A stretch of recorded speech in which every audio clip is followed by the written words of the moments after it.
ஃபைனலாக ஹோண்டாவோட CPR series பார்த்தீங்கன்னா இந்தியாவில் அப்கமிங் வந்து லான்ச் பண்ண போகிறாங்க. சிபிஆரில் ஃபஸ்ட்டாக இந்தியாவில் லான்ச் ஆக போகிற பைக் அப்படின்னு பார்த்தீங்கன்னா 150R அப்படிங்கிற சிங்கிள் சிலிண்டர் மோட்டார் சைக்கிள் தான் அப்படிங்கிறத ஹோண்டா கன்ஃபார்ம் பண்ணியிருக்காங்க. இந்த ஹோண்டாவோட சிபிஆர் 150R என்ன ப்ரைஸில், என்ன மாதிரியான டிசைன் பேட்டர்னில், என்ன கான்ஃபிகரேஷனில் லான்ச் பண்ண போகிறாங்க அப்படிங்கிறத இந்த வீடியோவில் கொஞ்சம் டீட்டெயிலாக நம்ம பார்க்கலாம்.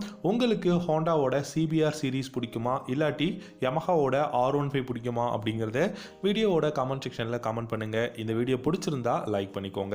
ஹோண்டாவை பொறுத்த வரைக்கும் பார்த்தீங்கன்னா அவங்களுடைய நெக்ஸ்ட் பிக் லான்ச் வந்து சிபிஆர் சீரிஸ் தான் இருக்கும் அப்படிங்கிறத சொல்லியிருக்காங்க. சிபிஆரில் 250RR அப்படிங்கிற பேரலல் ட்வின் மோட்டார் சைக்கிளும் லேட்டராக வந்து லான்ச் பண்ண போகிறாங்க. இந்த சிபிஆர் 150R பொறுத்த வரைக்கும் 1,80,000 எக்ஸ்ஷோரூம் ப்ரைஸில் இந்தியாவில் லான்ச் பண்ண போகிறாங்க.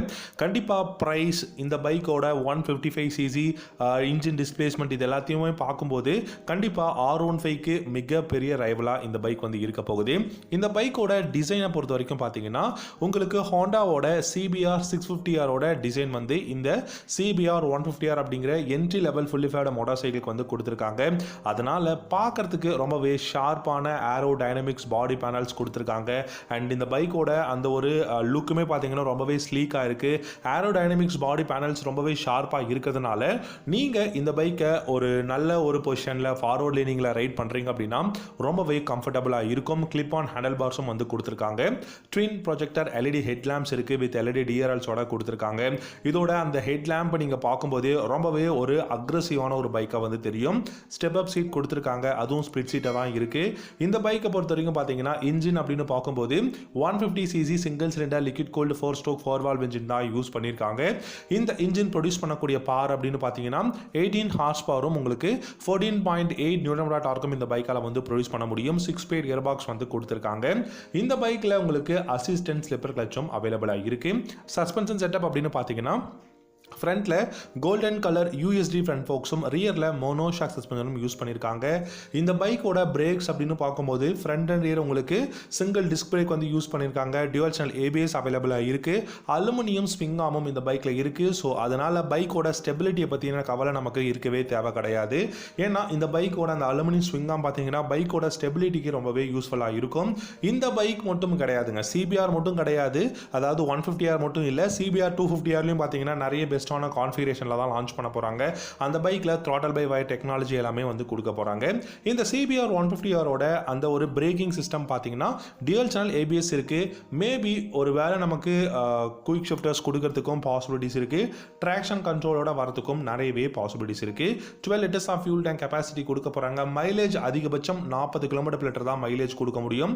டாப் ஸ்பீட் அப்படின்னு பார்த்தீங்கன்னா டெஃபினட்டாக 140+ தாராளமாக இந்த பைக்கில் டாப் ஸ்பீட் போக முடியும். லைட்டிங் செக்ஷன் அப்படின்னு பார்த்தீங்கன்னா ட்வின் எல்இடி ஹெட் லேம்ப்ஸ் கொடுத்துருக்காங்க. LED tail lamp, LED indicators இருக்குது. ஹசார்ட் வார்னிங் ஸ்விட்சும் இந்த பைக்கில் வந்து இருக்குது. அண்ட் டிரான்ஸ்பரண்டான அந்த மிட் சைஸ் விண்ட்ஷீல்டு அப்படின்னு சொல்லலாம், டிரான்ஸ்பரண்டாக இருக்குது. அண்ட் கொஞ்சம் ஓரளவுக்கு ஸ்மால் சைஸான அந்த விண்ட்ஷீல்டு வந்து கொடுத்துருக்காங்க. ரொம்பவே நல்ல கம்ஃபர்டபுளான கிளிப் ஆன் ஹேண்டில் பார்ஸ் இருக்குது. டிராஃபிக்கில் நீங்கள் ஒரு சிட்டியில் கூட ஈஸியாக அந்த பைக்கை வந்து ரைட் பண்ணிட்டு போக முடியும்.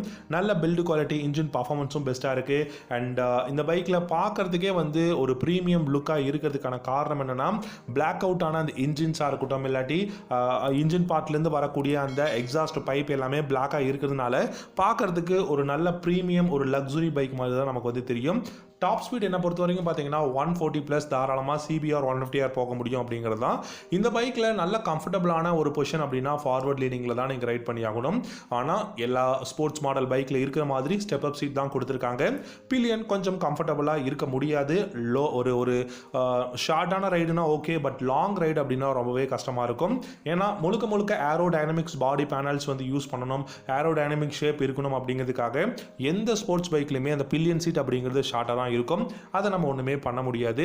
இந்த பைக் வந்து 1,80,000 எக்ஸ்ஷோரூம் ப்ரைஸில் பேஸ் வேரியன்ட் ஹோண்டா வந்து பார்த்தீங்கன்னா இந்த சிபிஆர் 150R வந்து லான்ச் பண்ண போகிறாங்க.